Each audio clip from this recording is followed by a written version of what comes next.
Welcome to Everything Co-op, bringing you information on how cooperatives can help improve your quality of life. This show is being sponsored by the National Co-op Bank, NCB. The NCB is dedicated to strengthening communities nationwide for the delivery of banking and financial services for the nation's cooperatives, their members, and other socially responsible organizations. For more information on the power of community ownership, visit ncb.coop. That's ncb.coop. Now stay tuned for your host, Vernon Oakes. Good morning, everybody. This is Vernon Oakes. Welcome to Everything Co-op. You know, this morning in studio, we have with us Reverend Garland Scott Hagler. Good morning, Reverend Hagler. Good morning. How are you? I am great, and yourself? I am doing wonderful this morning. Well, thank you very much for taking out time of your busy schedule to come in and talk to us this morning about the Poor People's Campaign. And I understand you're the D.C. co-chair of the Poor People's Campaign. That's correct. Yes. Okay. So can you tell us what is the Poor People's Campaign? We just get started right into it. Sure. Well, the Poor People's Campaign is really Reverend Dr. William Barber and Liz Theo and Reverend Liz Theo Harris are the national co-chairs of that. And clearly what it is a continuation of the work that the Reverend Dr. Martin Luther King Jr. Had attempted to carry out and was carrying out when he was killed in 1968. And so here we stand right now at a political juncture in this country where it seems that the issues around race and the issues around poor folks and the issues around people who are on the margins are not being addressed in the political nature and the structure of this country. And so the Poor People's Campaign is really sort of moving in order to organize those constituencies of people and to bring the issues to the forefront that should be there as a part of our political discussion in this country. The only thing, Reverend Hagler, is that I grew up in Bluefield, West Virginia, and I grew up on a mountaintop, and we were black and white. We were all poor. And there was poverty didn't seem to have a race. It didn't make a difference. It didn't discriminate. Well, I mean, that's true, and that's always been the case. But the issue has been is that those in political power have racialized poverty. In other words, get people to think of poverty as black folks or poverty as brown folks, and forget about that poverty sort of moves across all of these different sectors of the community. One thing that we forget in this country is the history of this country. Most of us don't really know the history of this country. And that before you give me the history, if you could.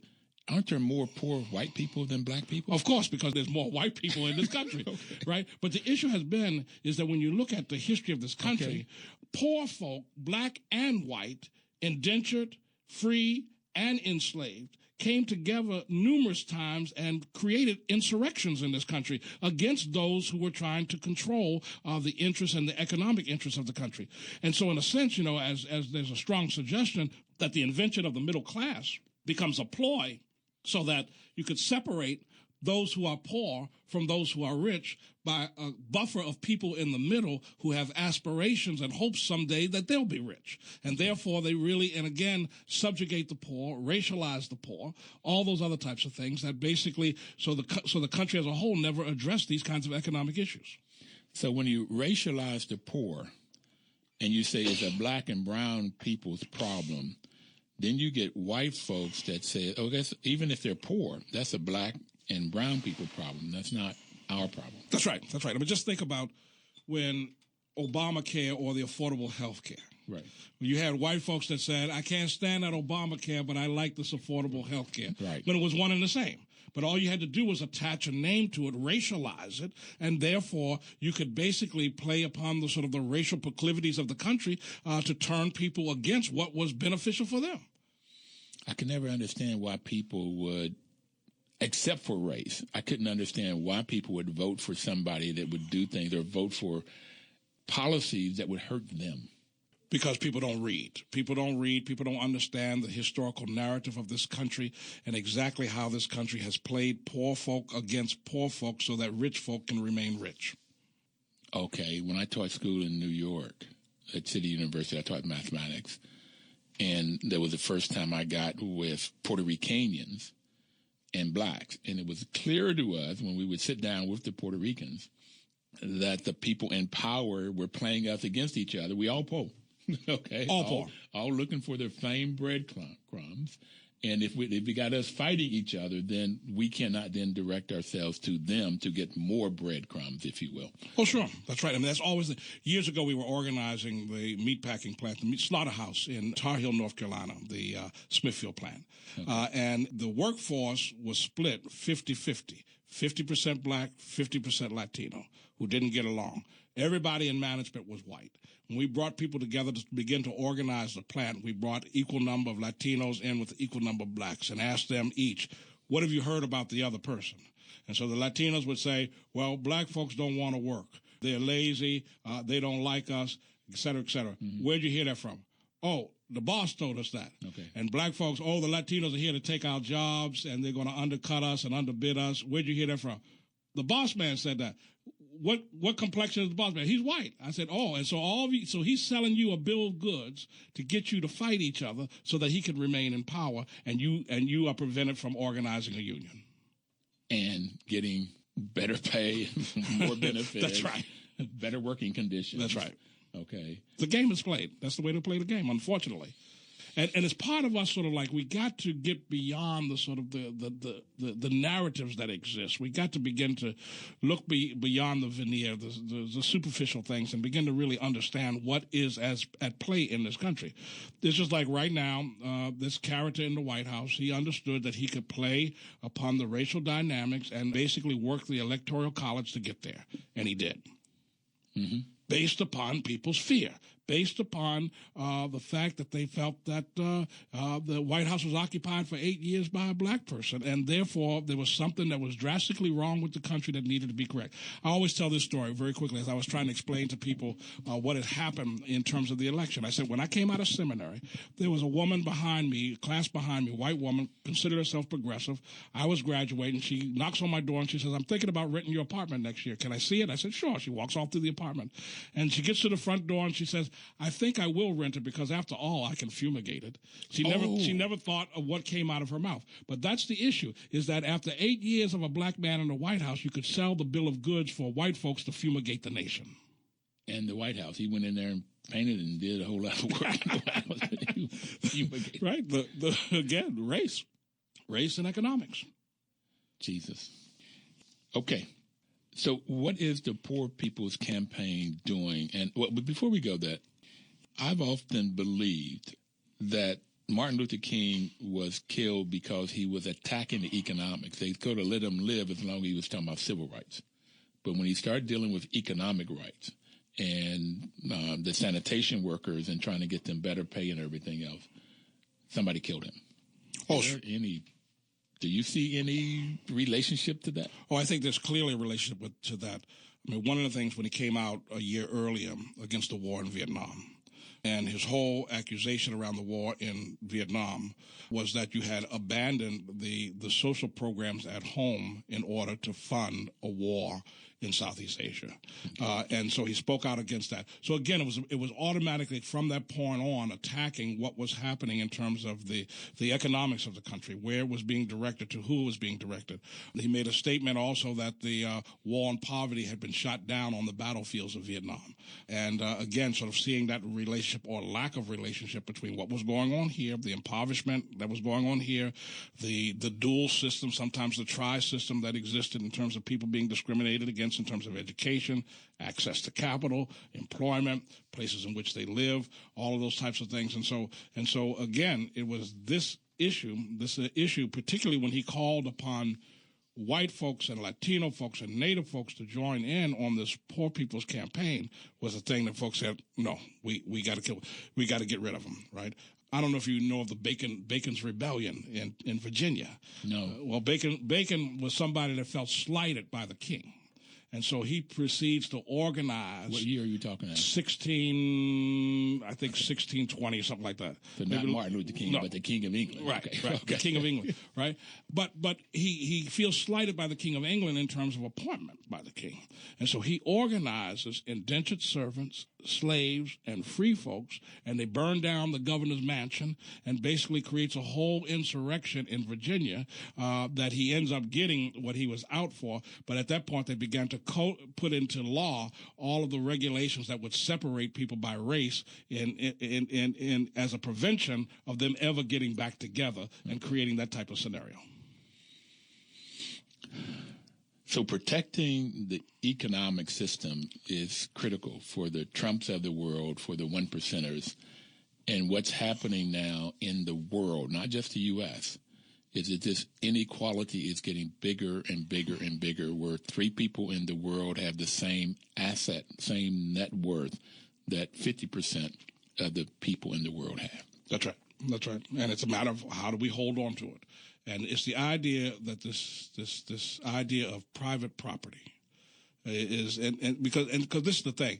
If my assumption around private property is that if I allow you to have something, then that's something that I don't have. Therefore, I got to prevent you from having it in order for me to have it. And that's the mentality. It's not that the pie is boundless. It's the idea that the pie is limited. So if you get a slice out of the pie, then I have one less slice, and therefore I got to control the whole pie. But if you can only eat one slice of pie, why do you need the whole pie? I mean, why do you need more and more and more? That's what I've always been problematic with this capitalistic system. Sure. Well, remember a few years ago after President Obama did the State of the Union address, there was the Rendell, the governor out of Louisiana. And he came on as a response, and he said something that I thought was very interesting and I thought was truth-telling for once. He said, the president wants you to think that we're a country of have and have-nots. We Republicans believe that we are a country of haves and hope to have. Okay. Yep. Right? So that's the middle class. The hope to have is the middle class that basically will penalize the poor out of fear that if they don't penalize the poor, that they will have less and less on their plate as they try to aspire to become the 1%. Well, going and getting my MBA, I wanted to move into the middle class.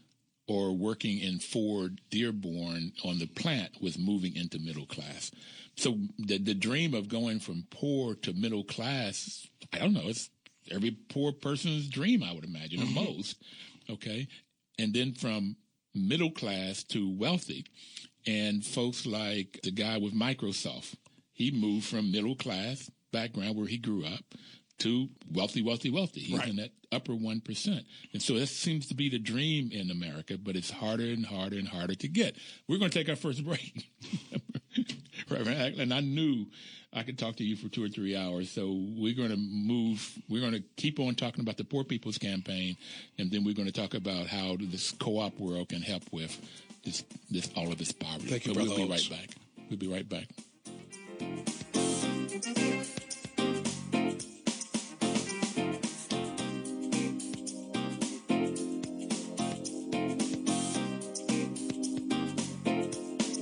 Washington, D.C.'s News Talk, 1450 AM WOF and 95.9 FM.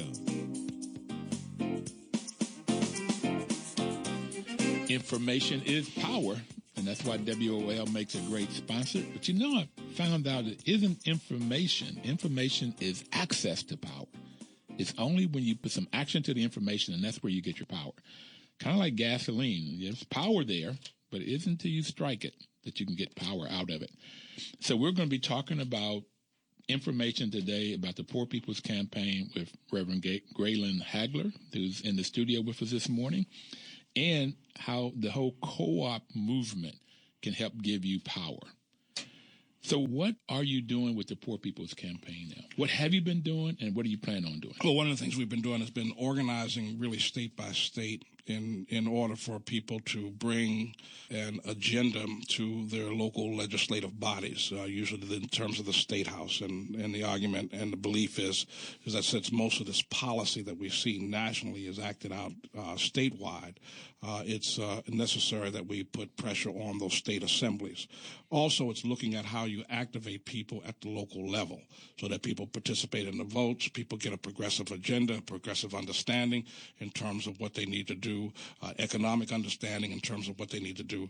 And we're also continue to move to basically empower those who have been disempowered by the political structure, to look at those, for example, who live and to work with people who live, for example, in the face of ecological devastation or economic devastation, race and racism, militarism, all of those types of things that negatively impact our society and our world, and to bring people in a sense to a common agenda and a common political perspective, begin to change the realities that exist in this country. And obviously nothing can be more apropos right now than to do that, because of where we are in this country right now, that the types of conditions that we're facing, the types of polarization that is going on. It's just like the other day, a native indigenous person can be surrounded by a screaming mob of white males, and somehow the country finds 5 Israelites to blame it on. When we seen these white males gather in historically, that was the issue, that basically white males that forced Indians off their land, white males that gathered together and lynched black folks and brown folks. Same type of scenario, particularly these folks wearing the mega hats surrounding an elder Indian healer, and basically the country at first gets outraged, but then they find a way to excuse the white males. Well, when we really look at this racism, it seems like it's always economics back underneath it. It's how do you, as you talked about earlier, pit one group of people against the other so you can keep everybody down and get more. But I'd like to talk a little bit more about this private piece that you were talking about, private property. Sure. So what's the opposite from having private property? Because we, growing up in America, it was always, buying a home is numero uno on the list of things to doing. And if you can have some acres, that would be even better. But having land seems to be the thing that is how you get wealth, is having land. So and that's been part of it. When you look at what happens in terms of colonialization, and colonialization is when you have another country go in and basically take over another country and basically use it and exploit it in terms of its minerals, in terms of all of its amenities. And so that's how colonialism worked. Well, what happens is, particularly in terms of the continent of Africa, in terms of the continent of South America, Central America, all those places that were indigenous, whether it was African indigenous people or native, what we refer to as native or Indian indigenous people, basically had a collective concept of living together, a communal concept of living together. That land, there was a spiritual character nature to the idea of land, and that land was that which was provided by the Creator and therefore could be utilized, can be lived off of, but could not be owned and could not be controlled. And so you look at sort of these, what folks like to refer to as primitive tribes, but primitive tribes really had a kind of sophistication to them, and the sophistication was that I don't eat until we all eat. We glean the crops together. We plant the crops together. We hunt together. We have roles and assignments in the community, but the community functions because it functions as a communal, in terms of a communal aspect. So you have folks who arrive from Europe and basically living on a small geographic tract and have this intense view of private property, and therefore they come into communal societies with their idea of private property and create quote-unquote laws and basically rule it through the barrel of a gun or a cannonball and basically impose their laws right now and basically take over the land from folks who do not have any sense whatsoever of private ownership of land. That's what's going on right now in Israel, Palestine, is that you have a collective folks who are Palestinians who have a communal understanding of land, but yet these folks from Europe come in with their idea of private ownership and dispossess Palestinians of their land. So it continues to go as a clash of worldviews. One is religiously and rigorously privatized, and the other one is more communal. And spiritual, you said it's communal. Mm-hmm. That's why I always watch the Native Americans, when you really get into their culture and see how they live, and we call them barbaric. Right. and see, if you from a town, I'm from Baltimore, even though on my block, there was always a communal aspect. And when I say a communal aspect, somebody needed to borrow something. It came out of your kitchen over into their kitchen, right? Somebody needed some money to pay the light bill. it came out of the pockets, right? Folks lived together. Folks lived, and their destiny was tied up in terms of providing survival for one another. That's how we got over. That's why we're still here, right? Even the idea of where you go to look for jobs came out of a communal process where somebody happened to tip you off and tell you where they were hiring at, right? And if you look at it, one of the things that has happened in our so-called modern society is we've gotten more and more privatized, that we don't share the information, that we don't live as communally, that we don't hold each other up and keep each other from falling through the cracks. And so that's something that we got to gain back, because that really sort of leads to this whole issue around economic and political survival. Well, in Bluefield, we talk about it takes a village to raise a child. On our mountaintop, if I went out and did something, okay, I might get smacked. I'm at least going to be told about it, and they're going to call my mom and tell her. And then calling her was, "Hey, Flory." It wasn't no telephone. Okay, it was literally calling her out loud. But my cousin from New York, my mother was from New York. My father was from Bluefield. So my cousin from New York would talk about rent parties. Right.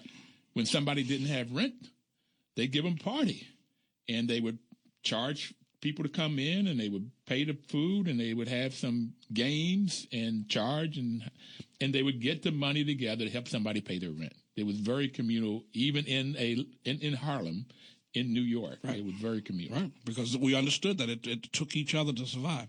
I got a picture right now where I'm sitting as a little kid between my mother and father, and I remember that picture very well. I got a plate of fried chicken and potato salad in my lap, and that was out of a rent party where my parents got dressed up on a Saturday afternoon, and we went over to somebody's house. I didn't know them, had never seen them since, but the fact is that that's what they were doing there, was to make sure that the person was able to pay their rent. Amazing. But this is why I like the whole co-op world. And when I got my MBA and all of my formal education, I did not hear anything about co-ops. Nothing about this whole co-op. Matter of fact, it was capitalistic. And every decision was around what's the best return for the shareholders, right. Return on investment for the shareholders, return on investment for the shareholders. And so that it was, the critical piece was profit. Where in the co-op world, it's people first, planet second, and profit third. And I've been talking about putting politics as four piece, that we really got to get into the political side of it also to let people know. So the question becomes, when we come out of communal and we come out of tribes, how do we get back to working communal so that we can help raise each other up? And I would say, though, that the political aspect is overarching to it all, because it was the political aspect that sold in this country, sold the idea of privatization. I always make the joke, but it's not really a joke, is that the Congress of the United States is the corporation's collective bargaining agent. They make sure that the corporations remain in charge, the investment bankers, those who make money, loaning money. And if you think about it, one of the things that happens is that, particularly in this system, if you're focused upon private property and ownership, therefore you can deny access to capital to certain segments of people based upon race, based upon geography, based upon zip code, and therefore you can keep a group impoverished and therefore exploited while another group is empowered. That's what private ownership means, is that you got to have capital in order to achieve it. So I had somebody on this program tell me I was cynical to say something like that. That there is somebody up there that says, we're not going to loan money to this group of people, or we're not going to allow this group of people to have access to information, to capital, to whatever. And I had never thought about it, and I really thank you for coming on and sharing this with me and the folks on the line, is I never thought about this whole private piece, that there's only so much of it, it's limited, and therefore if I let you have some, it means that I can't have it. Okay, that is how it plays out. Right. The Donald Trump's father in New York, if he let the blacks own the property, then he can't rent to them, and he can't make that money off of them. Okay. So part of race and racism is you keep a people exploited. Keep a people exploited. Native Americans, African Americans, brown folks. They even try the Asians. All right. Listen, everybody, we'll be right back. We'll try to brighten this up a little bit. I'm getting down here with the way the world works, particularly in the U.S. But we'll be right back. Please don't touch that dial. Washington, D.C.'s News Talk, 1450 AM WOF and 95.9 FM.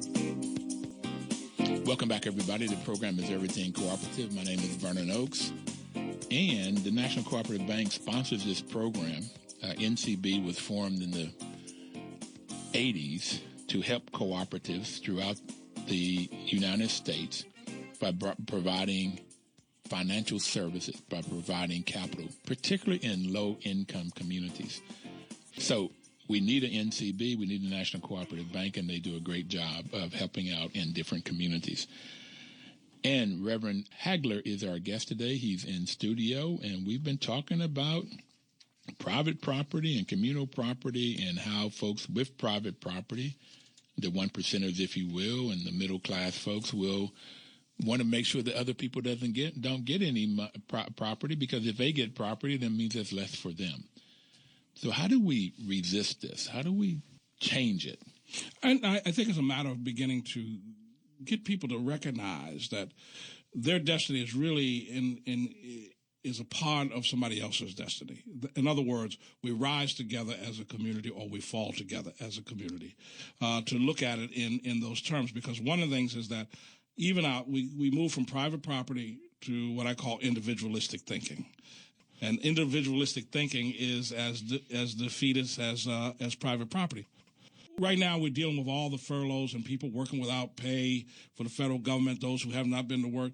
Do you realize that if those government employees had walked out on strike 48 hours into the shutdown, it would have been over with the next day?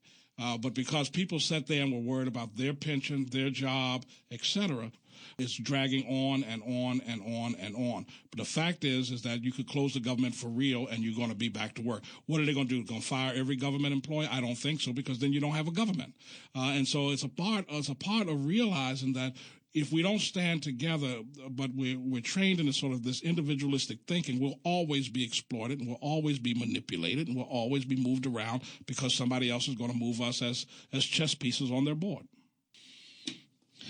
Okay, so how do we resist it, though? I mean, it would be great if the government workers could come together, literally, and say they've sued the government, but just stop working. You stop working, right? It'll be decided overnight. But the thing is, what I'm pointing at is that it's a matter of changing our worldview. When you talk about sort of co-ops has to do with a communal type of thinking. Right? That you're all functioning together. You're all working together. You're all looking out for each other's interests because you all have a interest in common. Right? I mean, so that's the part that we got to get back to, is sort of like that kind of collective thinking, which is not really compatible with a capitalist system that has folks thinking about as individuals, and that if you get it, that means I don't have it, and so I got to get it before you get it, and I can't share it with you because if I share it with you, then I'm going to have less. I mean, that's the sort of capitalist thinking. So we got to move beyond. When we look at Genesis, we always talk about Genesis, and I always have problems with preachers the way they talk about Genesis, because Genesis is really an existential anthropological myth that leads us into storytelling, leads us into understanding some truths. And one of the basic truths there is that everything existed in the garden that was necessary for life. But the fact is that human ego and human greed started getting the best of themselves because folks began to ask, and that's Adam and Eve, the sort of mythological character there. Adam and Eve, is there more? Can we have more? Can we get more? Is there something that is being hidden from us that can basically give us the edge up in this whole environment? But everything was in the garden that was needed, and folks just needed to sort of live in harmony with what was created for them. So if we can learn how to live in harmony together, the basic ethical values of co-op are honesty, openness, social responsibility, and caring for one another. So if we live in those kind of value systems, which is very spiritual, but caring for one another, being honest, being open, and I wonder what our government, Congress, and the White House would look like if they had those value systems. Right. Openness and honesty, That's as right. an example.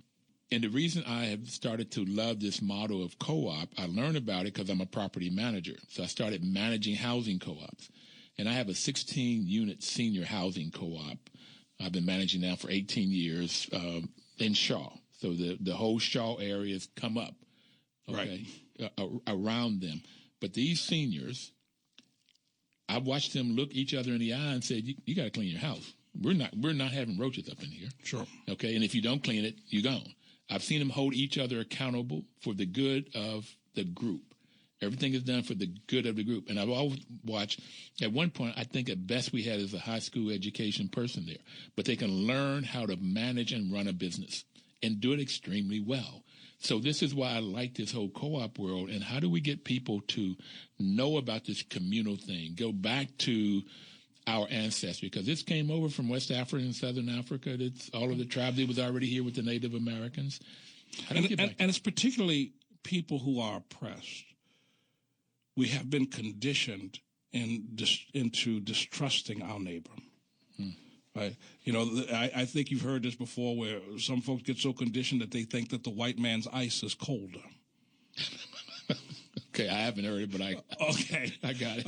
I mean, but what I'm getting at is not looking to yourself for the answer, but looking to someone else for the answer, because that's a way in which the sort of the models of power and empowerment are set up, and validation is created, and so it's a matter of sort of teaching folks how to look to themselves, to in some ways to go back to the old concepts of neighborhood, village, that basically we learn to build for each other and construct a whole community out of our understanding and our relationship with each other. That's what the struggle is, to sort of begin to create a whole nother model of seeing the world, a model that should not be foreign to any of us, but a model that has been really sort of deprecated in life, because the whole conditioning has been something that has caused us to despise that model of collectivism. So what are you doing in the Poor People's Campaign now to help change this worldview, to get politically to change where people will make decisions that's best for them? And that's the issue, because what we're saying is that it's not enough for like me and other folks who to talk on behalf of somebody. Somebody can talk on behalf of themselves. The person on TANF can talk on behalf of themselves. The single mother can talk on behalf of themselves and can educate all the rest of us. Now, the issue is we got to have an open ear and an open heart to receive the lessons that folks are trying to teach us, and therefore to come together and say, not only do we hear what you're saying, but we join in solidarity with where you want to go. I got locked up in June with 8 other preachers for praying in front of the Supreme Court on the day in which the Supreme Court ruled that Ohio could purge its voting rolls. And one of the lessons of that, as we were held overnight into the next day, was to go to D.C. Central Cell Block and to see that Central Cell Block rat-infested, roach-infested, no place to sleep, no place where you're free from vermin and filth, and to realize that all of the neighborhoods that are being gentrified, those were the people in Central Cell Block that had been rounded up by MPD overnight for little frivolous things that tickets should have been written for. But the issue is that they're breaking up neighborhoods and removing people from neighborhoods so that speculators and investors can get those neighborhoods. And so that's what's going on. I mean, think about Thomas Circle. You remember Thomas Circle when you came to town? Right? It was filled with the prostitutes, right? It was the place where the women hung out, and nobody wanted to live down there. Well, 1986 is when I came here, and that was still happening, 14th Street. Right. Yeah. Right. Yeah. No. Right. And so, but just think about it. How do you magically clean up open air drug markets and prostitution? How does that happen, right? It functions for years, and then all of a sudden, when speculators and investors decide that it's time to move in because they've basically driven down property and have harassed people's lives so terribly that they get to a point where they could basically buy it at a fire sale, all of a sudden then you don't have one prostitute on the street and you don't have one open-air drug market on the street overnight. It happened in Boston South End. It happened in down 14th Street, because what really happens, I hate to say it's a conspiracy, but it is a conspiracy. It's a conspiracy of economics that basically takes over communities. As communities become more desirable, you displace those populations and you find all kinds of political means and economic means with which to displace those communities. What do we do now? Organize, resist, agitate, sit in. I'm still on trial, and my trial is not until May. Very interesting thing happened in my trial. I got to tell you this because in not only mine, but all 8 of us, they confiscated our passports. So we can't leave the country. And they're holding our passports. And even though we haven't had a trial yet, we got to report to the court every single week in order not to be rearrested. And so this is for praying in front of the Supreme Court on the day in which they allowed the purging of Ohio's voting rolls, which only shows us that the battle is, one, to be vigilant, to raise up the kinds of issues and concepts that you're talking about on this show around co-ops and what does co-ops mean and how we can function communally. Right now, one of the groups that I'm engaged with, Empower DC, continues to talk about and deal with co-ops and talk about those issues. And they were trying to take over the area down where the old Cromell School is, down Ivy City, and build some cooperative housing there. Instead, they got beat out because they was going to put private condos in there, right? And because they didn't want to have these types of innovative concepts that were going to engage people and involve people in planning their own community and creating the kinds of spaces and the kind of atmosphere that was going to be beneficial to the history as well of the history of the community, as well as the number of people the people that were going to be living there. So all those types of things happen over and over again. And as you know, nobody was interested in Ivy City. At one point, until somebody got interested in Ivy City, right? Yeah. And then all the buildings sat down there vacant, abandoned, grown over, and all of a sudden you got the smokehouses and breweries and this and that, and people. We're talking about New York Avenue, that going out of the city. That's on the right hand side was the old department stores warehouse. That's right, and it would sit there empty and vacant and terrible for all of these years. Set for all those years, right? Yeah. Right now, they're loft condos and you name it, and everything they got there. See, one of the things I think we got to do, particularly locally, we got to press upon this government, this D.C. government, not only D.C. government, but all around the DMV, that they got to have a model of, if you want to talk about affordable housing, co-ops are the way to go. If you look at many of the neighborhoods in places like New York, where basically rents and purchasing is prohibitive, in fact, it is co-ops that have allowed people with modest incomes to be able to live and function in a place like New York City.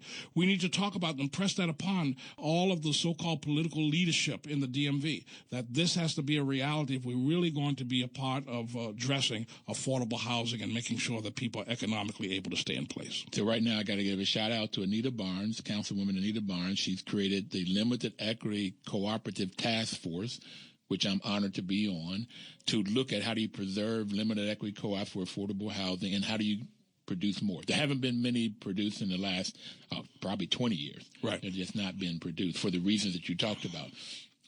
Trying to get the capital. Okay. Couldn't use tax credits to do co-ops. So to get in that capital, if you can't get the capital, you cannot build them. Right. If you can't build them, then people won't buy them. All right. So we're almost at the end. We're going to go into our final break.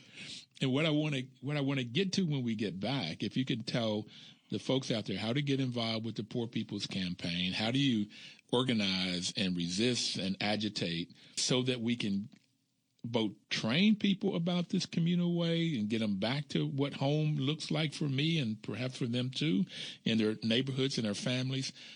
The other part in Bluefield, I mean, we had a central family, the Oaks family, if you will, but anybody that came by could eat at our table. Right. Okay. And it was this sort of, everybody was part of the family. It was this extended family that where we just helped each other. Yep. And we just really have to get back to that. That's right. But we'll talk more about that when we on the other side of the break. Please don't touch that dial.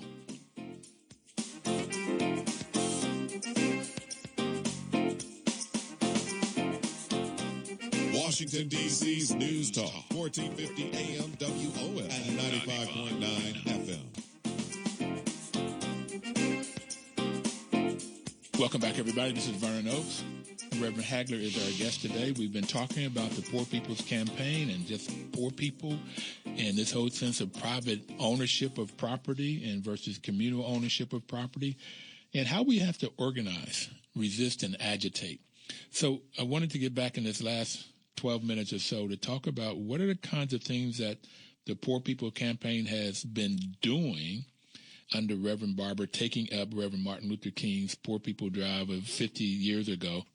What are the kinds of things you've been doing, and what specifically are you going to be doing here in the future so we can get more people involved? Sure. One of the things that we've been doing is, one of the things that Reverend Barber says is it's one thing to be loud and wrong, and so we don't want to be loud and wrong, so we have also spent time really looking at the various issues from a very rational and clear point of view, such as what is happening around the country in terms of voting rights and the denial of people to vote, the purging of the rolls that are taking place in many states. And we've seen the type of unrest around voting that have taken place in this last election, for example, how you were waiting to see, almost with bated breath in terms of who was going to be elected and what was done in terms of what votes were thrown out, right? I mean, so those are the types of things that we want to do, is sort of also look at the relationship between militarism and what takes place in terms of the economics at home, in terms of the kinds of ecological devastation that's taking place not only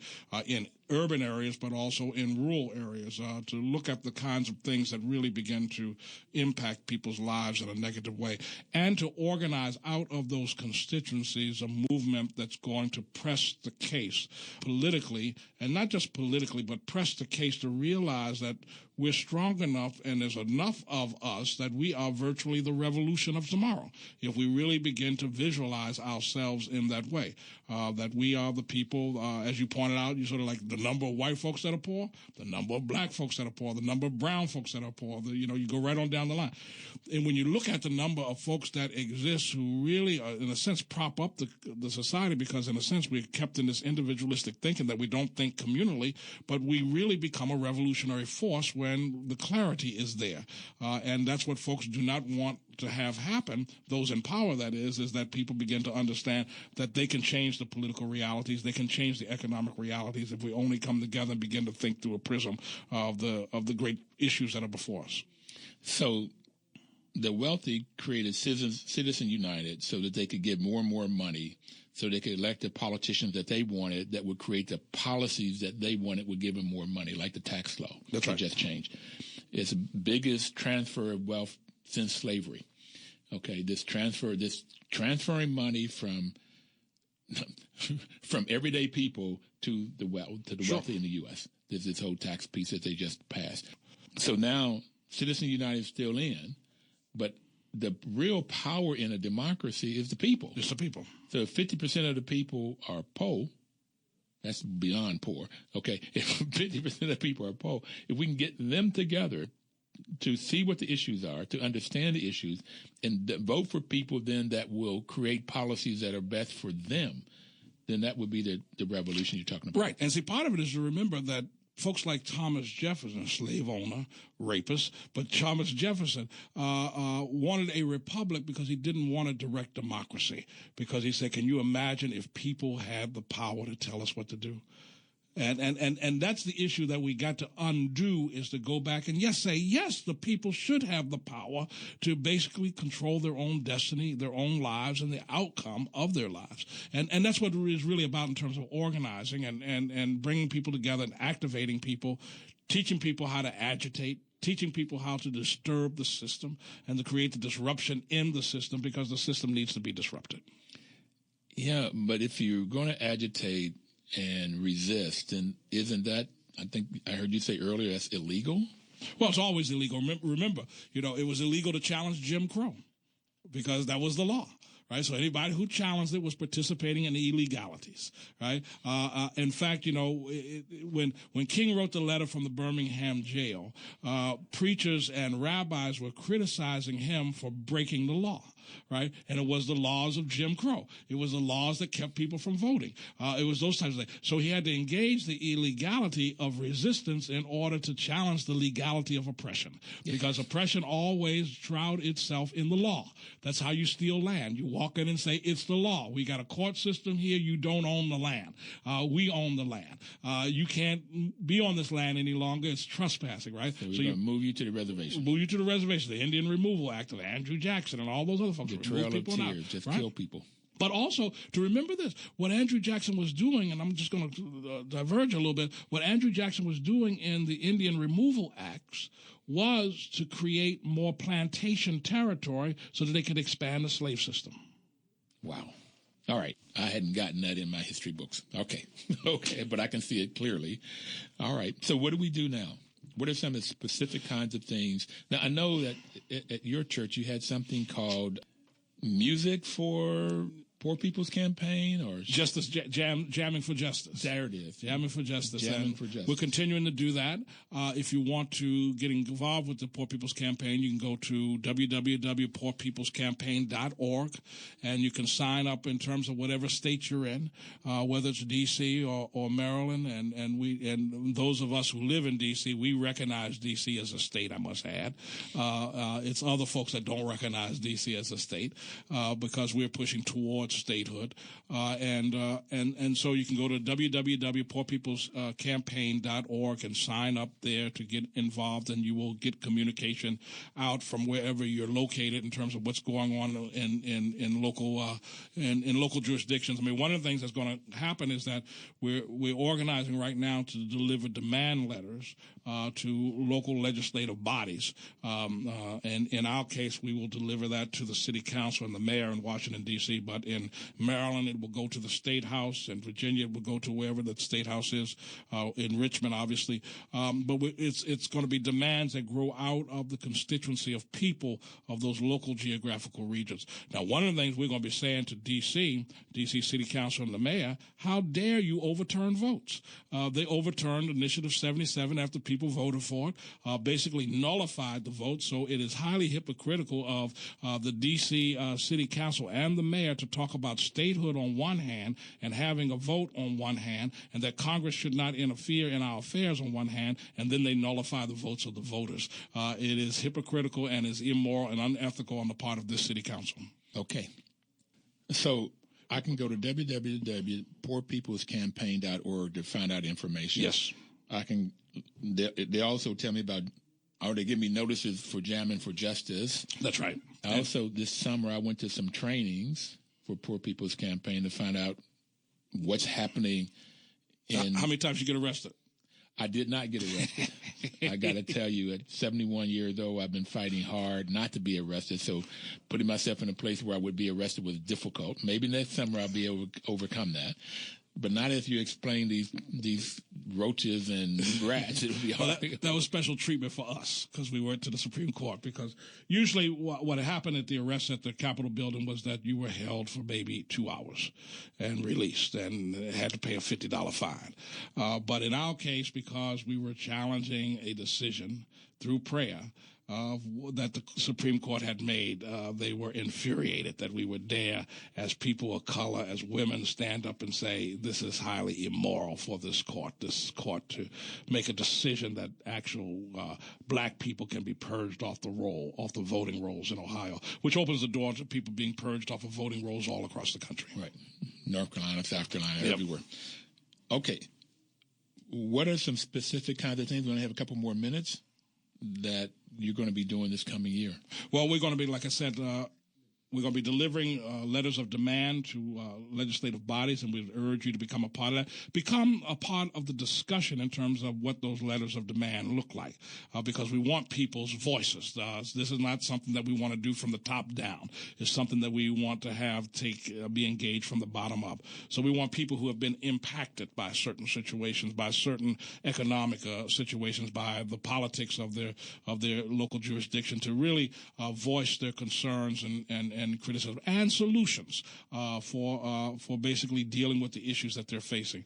And so that becomes a sort of a part of the grassroots democratic process that we're really trying to activate people towards. So I like this sort of getting people together to say, here's the solutions to the problems that we see in our community.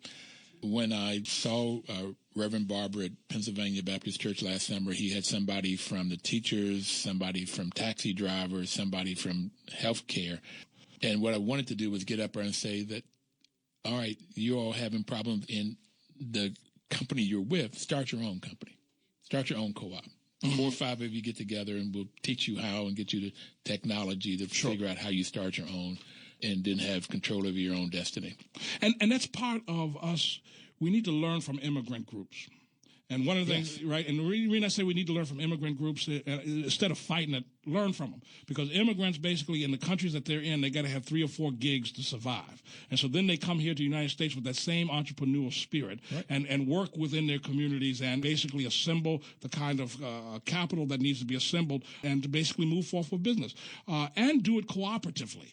Right? And so that's a part of us really looking at it and beginning to understand that. So let us not be resistant to immigrants, but let us also be educated by the spirit of immigrants. What's the last word, Reverend Hager? My last word is let us continue to organize and do what we need to do and to speak truth to power. Speak truth to power. There you have it, everybody. Thank you for listening today. We'll be back next Thursday. And please live this week cooperatively.